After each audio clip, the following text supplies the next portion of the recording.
Well, now a British man has been captured by Russia in the Kursk region regarding allegations he has been fighting for Ukraine in the ongoing war. Video had been circulating online in recent days showing a man dressed in military clothing who identifies himself as 22-year-old James Scott Anderson, who formerly served in the British Army. A Russian court said it had ordered Mr. Anderson be held in custody, alleging he had participated in hostilities in the territory of Kursk region, where Ukrainian troops launched a surprise incursion. And U.S. Secretary of State Antony Blinken is reiterating Washington and Italy's commitment to Ukraine amid Russia's aggression. He was commenting on the sidelines of the G7 summit in Italy. G7 leaders had pledged to keep imposing severe sanctions on Russia for its invasion of Ukraine through sanctions, export controls, and other measures, and vowed to support Kyiv for as long as it takes. Our countries are standing together, along with other partners, to deal with the ongoing Russian aggression against Ukraine. We're standing together to deal with some of the challenges posed by China. We're standing together in looking to bring a sustainable, lasting peace in the Middle East. We're standing together in looking to what we can do to address the needs and the interests of the global majority countries. In these areas, and so many more, Italy, the United States, our G7 partners, are the strongest of collaborators. And again, so much of this is thanks to the great leadership we've seen here with the Foreign Minister and the Prime Minister. U.S. President-elect Donald Trump says he'll slam China, Mexico, and Canada with new tariffs on day one of his presidency in an effort to force them to crack down on illegal immigration and drug smuggling into the U.S. Well, this announcement is not sitting well with the leader of the Ontario province, Doug Ford, who criticized the move as devastating. Mr. Trump explained in a post on his Truth platform that in addition to a 25% tariff on all goods coming from Mexico and Canada, he's planning a 10% levy on China until it blocks smuggling of the synthetic opioid fentanyl from the country. In a separate post, Mr. Trump attacked Beijing for failing to follow through on promises he claims Chinese officials made to carry out the death penalty on people caught dealing fentanyl. China has called the move irresponsible, warning that no one will win a trade war. Meanwhile, the U.S. is preparing for a new presidential administration in January of 2025. In the next interview segment, our Washington correspondent Maria Bird had a discussion with the CEO, President of Nigerian Diaspora's Chamber of Commerce, regarding how President-elect Donald Trump's new administration may impact U.S.-Nigeria relations.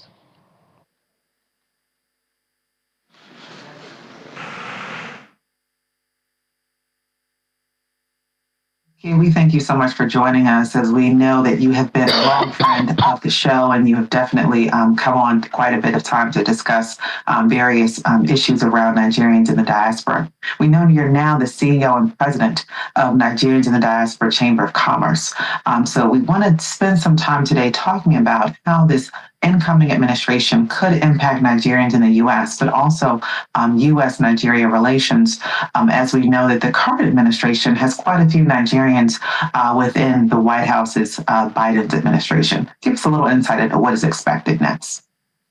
Thank you so much, Maria Bird, for inviting me again. Yes, it's been a long relationship, and I want to thank you for the great work you're doing for our community, representing Channels TV in the United States. Quite a great work.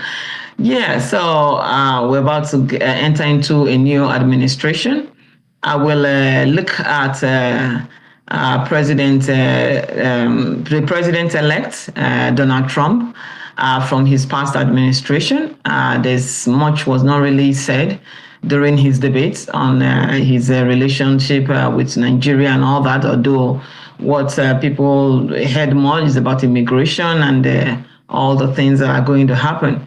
So his administration from 2017 to 2021, I'll be looking at, what he proposed, what he did, his actions and all that.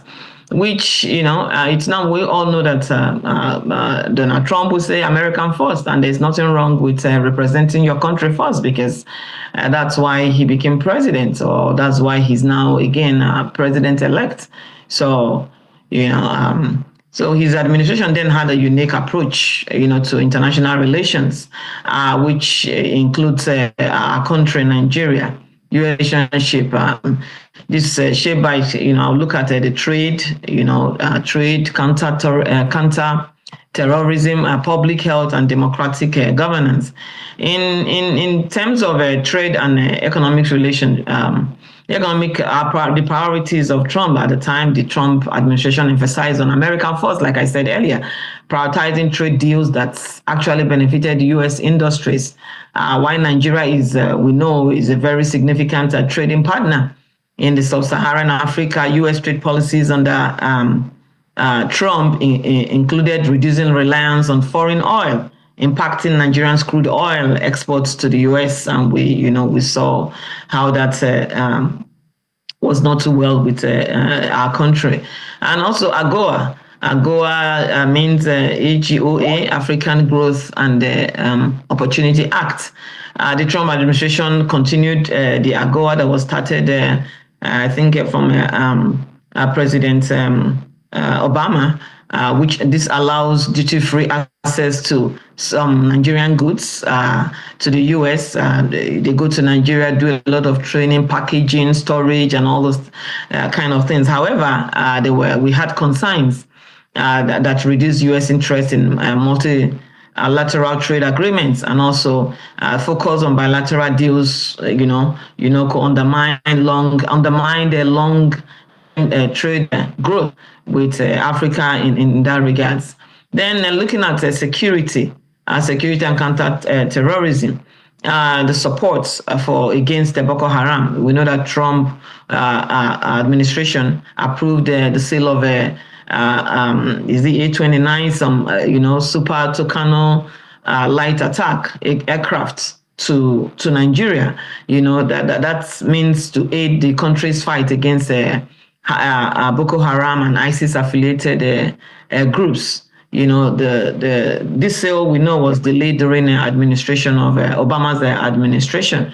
So one thing is not just for Trump to want to form a relationship or build a relationship with my country. Another is for my country to be able to also think of things that can also benefit the people that they are serving. So it's okay for Trump to say America first.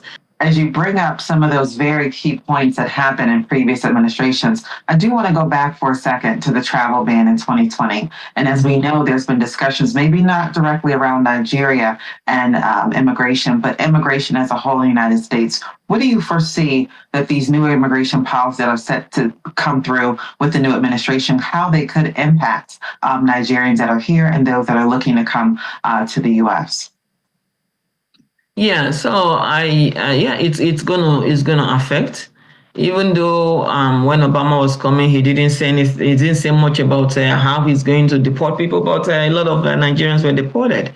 At that period, I reached out to the diplomatic mission, especially the embassy in Nigeria, and and also Atlanta and New York, asking, what is the problem? What are we doing about this travel ban? A lot of our people, are saying, some people have issues. Some people, have their papers, but they are still being deported.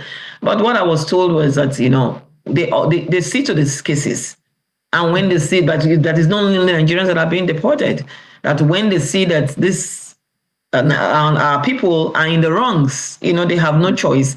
If they cannot defend them, then that is what. So it might happen again if people are here, at least, because the thing is that what we hear is that the people that are going to take care of this are saying, if you've been married, if you're married to an American citizen due to marriage because you want citizenship, how do you identify that? How do you come up with the measures that this person married because of paperwork? What if they are still married? What if the marriage did not work and all that? So I think America should sit down and actually, look at the communities and the people that have helped, because America is built on the back of immigrants and still continue to be built and sustained on the back of immigrants. So America should sit down and look at this. But if there are people who have come into the system to cause chaos, to cause trouble, to make things unbearable for the nation, why not? Yes. But then you don't just deport people just because you don't like their face. Yeah.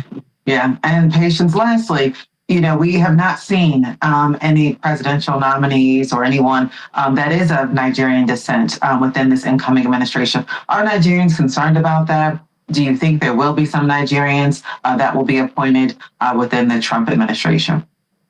Yeah, it will be in the interests of the government to appoint Nigerians and other blacks, because if you look at the names and the faces that we've seen, everyone is white. That's very funny, and that does not represent a nation that that think of partnership or collaboration. Or that does not represent the America that we know, because America is not about white. America is a collective. America is a collection is a diversity and inclusion economy.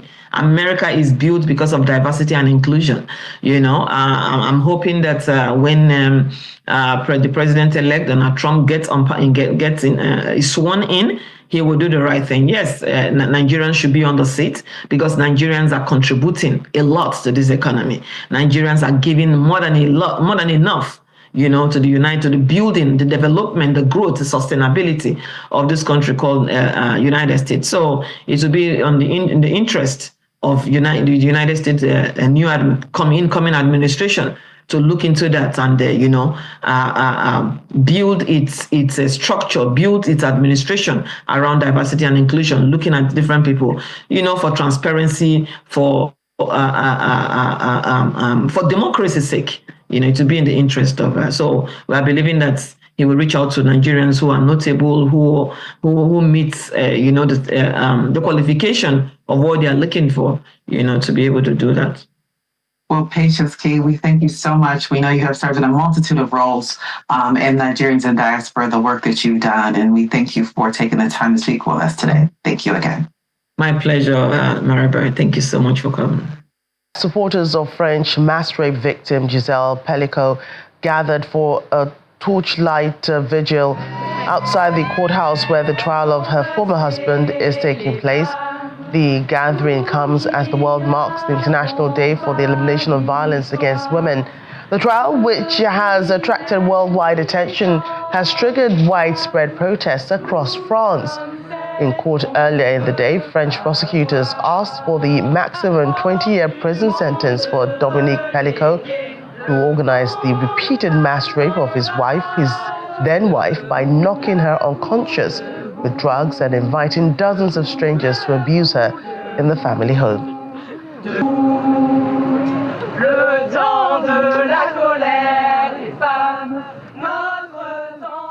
And police in Pakistan have fired tear gas at a convoy of protesters demanding former Prime Minister Imran Khan's release. The demonstrators met with authorities' resistance as they entered the capital, Islamabad, and closed in on the red zone, which houses key government buildings. The march is in response to Imran Khan's final protest call to his protest supporters, where he also asked them to remain in the capital until the government addresses their demands. Authorities have put Islamabad under lockdown, blocking highways and suspended mobile and internet services in certain areas. 4 troops have also been killed as security forces continue to clash with the demonstrators. Mr. Khan is serving a 3-year jail term for corruption. He denies the charges.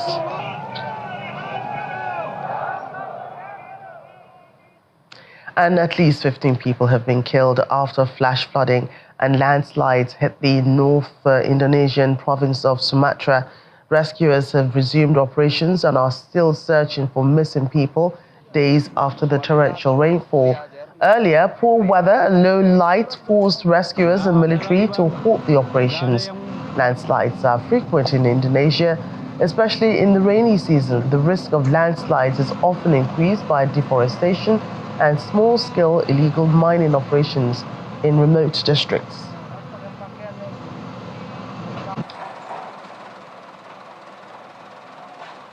And over in Egypt, where 5 more people have been found alive after a tourist boat capsized in the Red Sea. 4 bodies have also been recovered while search and rescue operations continue for the other missing people, among whom are 2 Britons.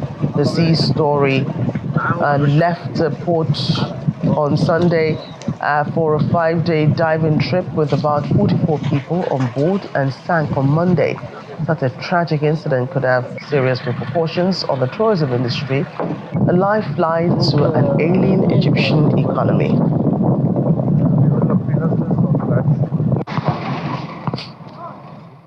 The International Conference on Conjoined Twins has come to an end in Riyadh, Saudi Arabia, leaving medical experts, theatre and nursing staff more fulfilled than when it started. Foreign Affairs correspondent Amarachi Ubani reports from Riyadh. It has been 2 days of 4 daily sessions covering all aspects of conjoined twins care, pre-surgery to post-op to rehabilitation in the long run. We do plain X-rays, we do CT scan, we do MRI. Surgeons from top hospitals worldwide address colleagues on procedures that have improved multidisciplinary approach to separating conjoined twins. As we begin to talk about these case managements in anesthesia in our department, we identify a team of anesthesia care providers that will be managing these patients. And the goal is to have this team identified and stick with the babies until the eventual separation.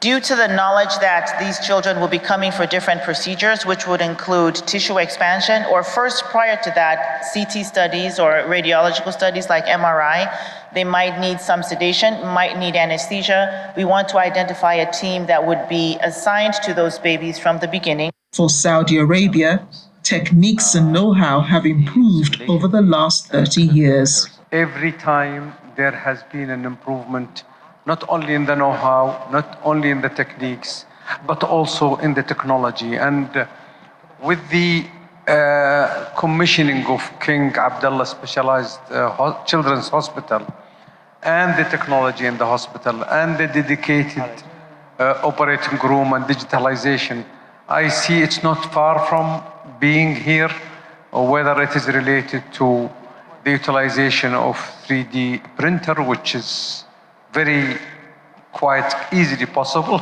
if it's not there already, and also the utilization of the virtual technologies. Experts from different countries shared their experiences and thoughts. Back home in South Africa, we have our own Conjoined Twins programs, and it's done either in Cape Town and will be soon done in Johannesburg as well.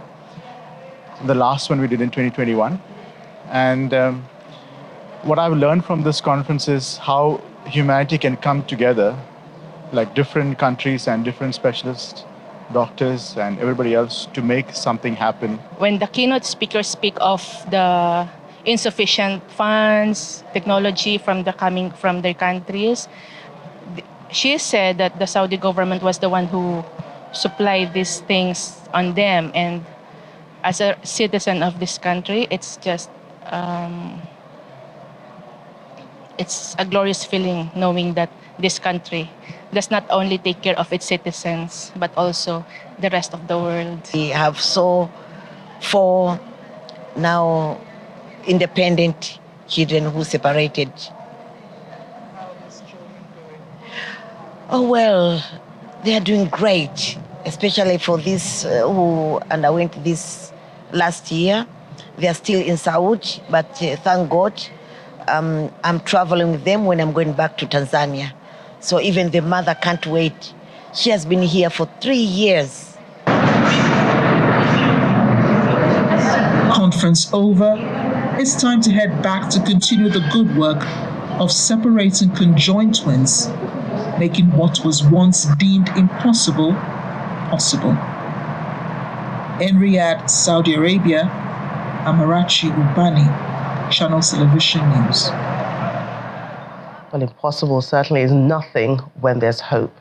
Let's move on to other stories. U.S. President Joe Biden and his wife Jill hosted Coast Guard members and their families for a Friendsgiving dinner in New York City on Monday. The president served food alongside his wife, helping to dish out meals to the gathered military families. During the speech, the president recognized the Coast Guard service in everything from assisting the Navy against military threats from the Houthis to opening the port of Baltimore after the Francis Scott Key Bridge collapse. No branch of the military is stationed in more places than all of you. You're there for everything. And folks, I know you're hungry, so I won't speak very long. But just thank you for all you do and continue to do. Coast Guard motto, always ready. Over last year, those words took on a sense of truth that they hadn't had in a long while. When Iran sent weapons to the Houthis, you teamed up with the Navy and you intercepted them. When the Baltimore Bridge collapsed, I spent a lot of time there, you arrived within minutes to help reopen the port in record time. People thought it was going to take forever and ever. You did it in record time. When Hurricane Helene hit the shore, you rushed to the front lines of search and rescue missions all up and down the coast. When Hurricane Milton hit less than 2 weeks later, you stepped up again to help your fellow Americans. I may not eat, I may come around the table and meet all your kids, because everybody knows I like kids better than people. Thank you, really, from the bottom of our heart, and the families. Thank you. Meanwhile, First Lady Jill Biden welcomed the official White House Christmas tree, a Fraser fir that survived Hurricane Helene's destruction at a North Carolina farm in September. The tree, dubbed Tremendous for its resilience, comes from Cartner's Christmas Tree Farm, where thousands of other trees were lost to Hurricanes Helene and Milton. The First Lady announced that volunteers would soon begin decorating the tree and the White House for the holiday season. The White House tree tradition, dating back to 1889, continues despite recent natural disasters.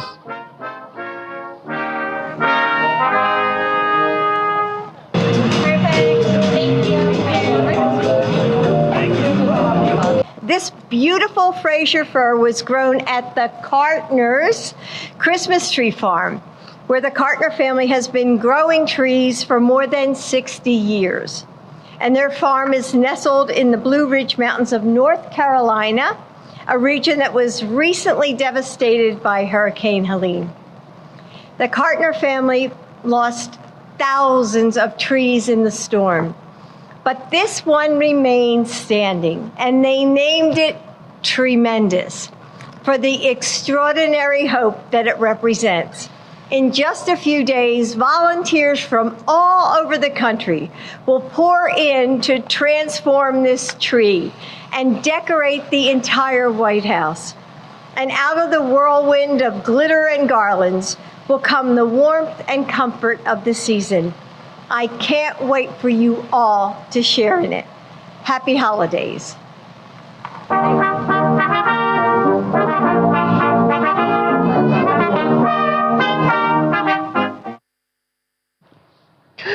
Well, that's the world today. Thank you so much for watching. I'm Joker Rogers.